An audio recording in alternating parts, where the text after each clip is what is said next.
আওয়ামী লীগের যেই কি বলা হয় যে দুইজন ব্লুটুথ মন্ত্রী না সরি মানে এমপি ছিলেন, ক্রিকেটার দুজনই, একজন হচ্ছেন মাশরাফি বিন মুর্তজা আর একজন হচ্ছেন সাকিব আল হাসান।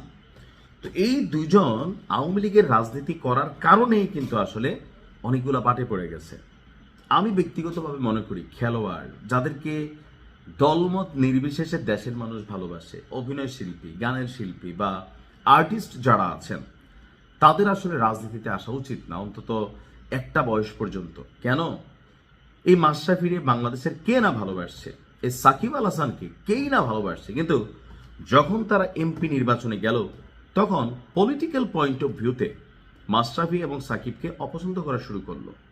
ব্যারিস্টার সুমনকে অনেকে ভালোবাসতো, কিন্তু যখন তিনি আওয়ামী লীগের কানেক্ট হয়ে গেলেন তখন তার প্রতি পলিটিক্যাল পয়েন্ট অফ ভিউতে মামলা হলো, আসামি হলো। বাট ব্যারিস্টার সুমন কিন্তু ভালো মানুষ, এটা আপনিও জানেন, তাই না?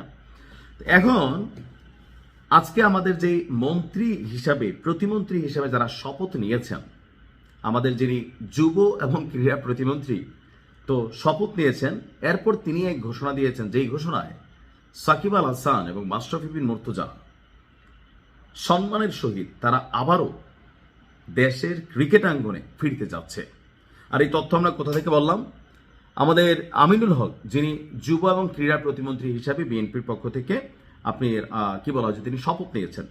তো আজকে সন্ধ্যায় মিরপুরের ওনার যে বাসা আছে সেখানে সাংবাদিকদের সাথে কথা বলার সময় তিনি বলেছেন, সাকিব আল হাসান এবং মাশরাফি বিন মুর্তজার বিরুদ্ধে থাকা মামলাগুলো দ্রুত নিষ্পত্তি হলে তাদের আবারও দেশের ক্রিকেটে ফেরানো সম্ভব। অর্থাৎ যে মামলাগুলো আছে এখানে অধিকাংশ মামলাই হচ্ছে ভুয়া মামলা, যে আওয়ামী লীগ করার কারণে এই মামলাগুলোর আসামি হয়েছে। তো এগুলো কিন্তু আসলে খুব বেশিক্ষণ থাকবে না।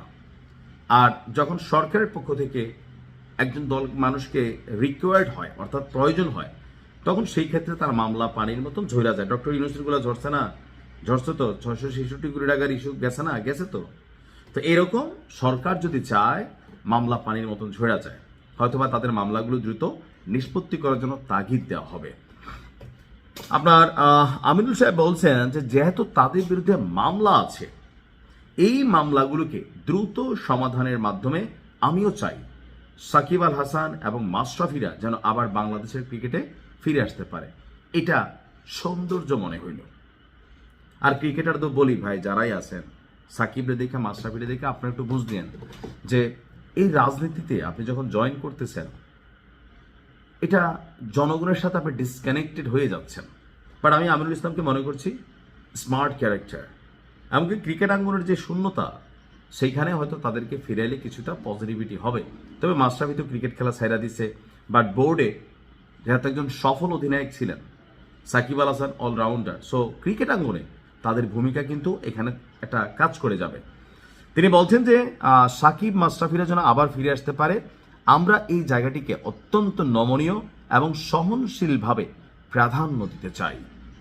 তাদের দেশে ফেরার ব্যবসায় তিনি বলছেন যে আমরা চাই যে মামলাগুলো আছে সেগুলো রাষ্ট্রীয়ভাবে সিদ্ধান্ত গ্রহণের মাধ্যমে যেন বাংলাদেশে দ্রুত ফিরে আসতে পারে, সেই ব্যবস্থার জন্য তারা আশাবাদী। অর্থাৎ রাষ্ট্র যদি চায় এই মামলা পানির মতন ফুস হয়ে যাবে। আমি মনে করি যে বিএনপির কিছু জিনিস আজকে যারা এই মন্ত্রী প্রতিমন্ত্রীর দায়িত্ব নিয়েছেন, শুরুটা অনেক ভালো। এখন সামনে অনেক দিন পড়ে আছে, মানুষ পরিবর্তন চাচ্ছে, মানুষের পালস বুঝতে হবে, ভাইব বুঝতে হবে, আমরা যারা জনগণ আছি তাদেরও ধৈর্য থাকতে হবে। সব কিছু মিলিয়ে একটা রাষ্ট্র পরিচালিত হবে।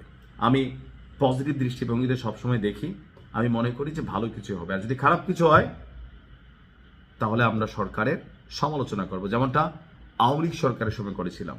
আমরা আশা করি আমাদের বাক স্বাধীনতার স্পেস থাকবে, যেন আমরা আগের মতন ঝামেলায় না পড়ি। ভালো থাকুন, আসসালামু আলাইকুম।